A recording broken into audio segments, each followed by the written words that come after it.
Hello everybody. Today I'd like to do a review of the Blackberry Storm 2 on Verizon Wireless. At first look, it is a very sleek and sexy device by Research and Mobile. As you see, it's on Verizon Wireless. You have the nice chrome bezel on each side of the phone, and you have a nice hard metal back. You have your LED notification light in the front, as well as the speaker grill located on the bottom of the phone right there, and your microphone for receiving calls. On the back, you have a 3.2 megapixel autofocus camera with LED flash, and on the side you have your button that you can pick for any type of action you want, as well as your charging port. On the other side, you also have one of those other convenience keys, and you have your volume rocker. At first look, the phone is very, very, very sexy. So, what you're going to want to notice is how you have 3G as well as Wi-Fi. So if you look, let me see if I can focus on that.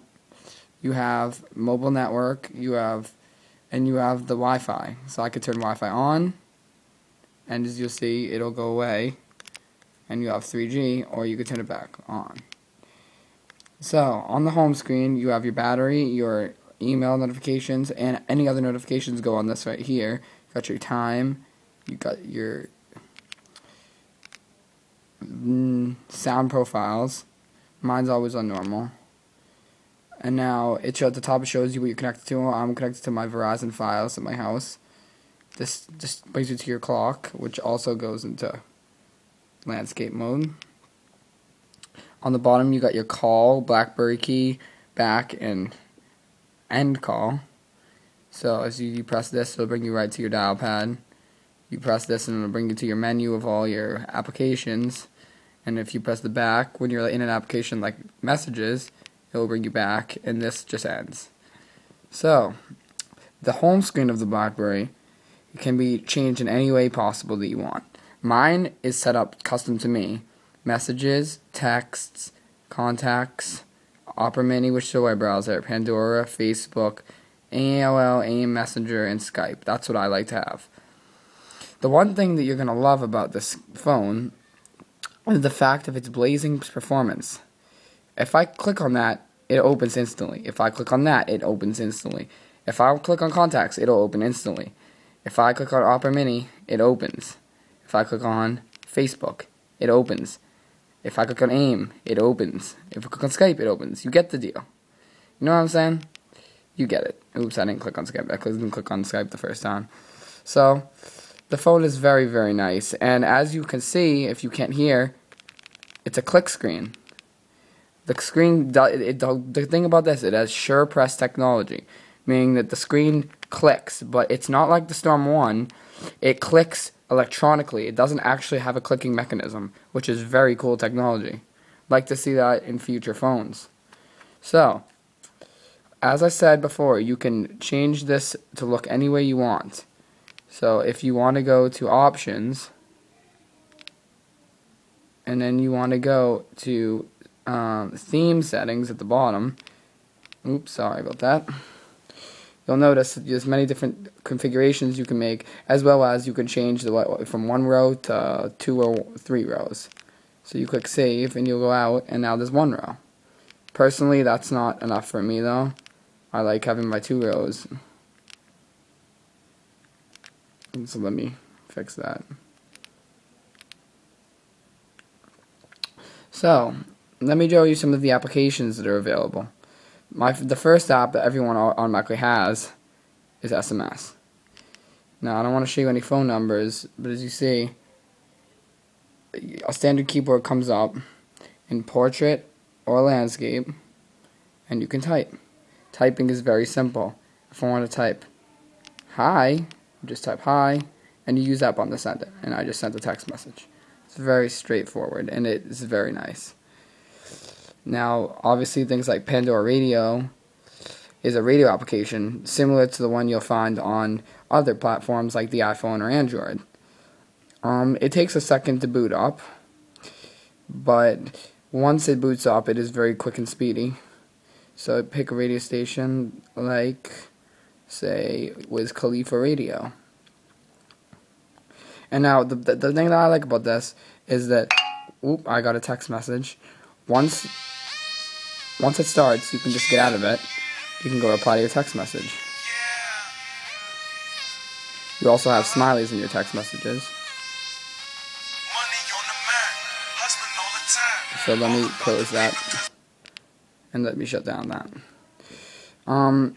Other things like that most people would use is Facebook. I actually really like the Facebook application on here.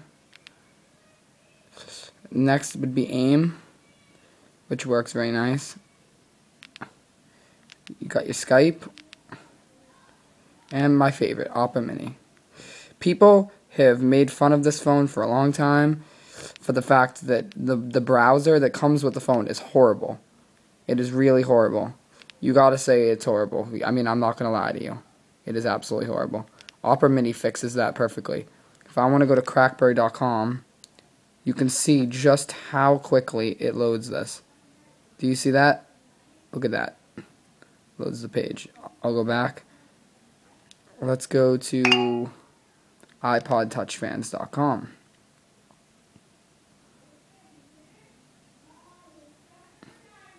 It is so speedy.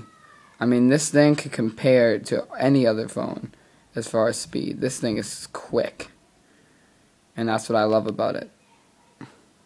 When you get a message, it comes up right there, and you could just open it and look at it. But I'm not going to look at that right now. So, all in all, this is a great phone.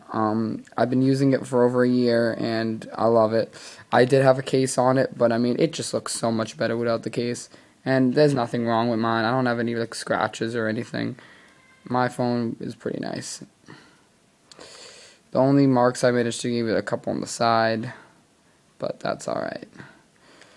I would give this a 8 out of 10 for the simple reason that it's not the application store, which I will show you. It just isn't up to par with all the other application stores, and applications are a big deal to me. This is the application store. It's like almost like iTunes or the App Store. You can go to your top 25 and you can see the newest apps. And as you see, it's a little bit slow. The app world is a little bit slow. And I'll go over. See, it's a little bit slow. I mean, it's not bad, but it's a little bit slow. So, I mean, and the application selection isn't that good, really, honestly. But other than that, this phone is great. Verizon has given me good service everywhere I've gone, for the most part, except for in my school. But everybody on Verizon who has a Verizon phone doesn't get service in my school. So, I mean, what you gonna do about that? It's a solid phone. You can pretty much drop it a lot and nothing really happens to it. And that's pretty much it. This phone will probably cost you $299. It comes with a 16 gigabyte SD card. Sorry about that. Can't open the back with one finger, but I'd show you. 16 gigabyte SD card inside. Hold on, I'll try to open it for you just so you can get an idea. Back comes off. You got your battery, you got your SIM card, and you got this, which is a 16 gig. Let me see if I can get this to focus. SD card. 16 gigs. So it's very nice. And my power just went out again because we're having a big snowstorm. So at least I can stay connected with my phone because the power keeps going out every 2.5 seconds. So always have my Verizon 3G, which is very reliable. And even at AT&T, who thinks Verizon doesn't have good 3G, trust me, it's faster. I know. Thank you, everybody, and that is the review of the Blackberry Storm 2. It's a little bit outdated, but it's a great phone. Peace.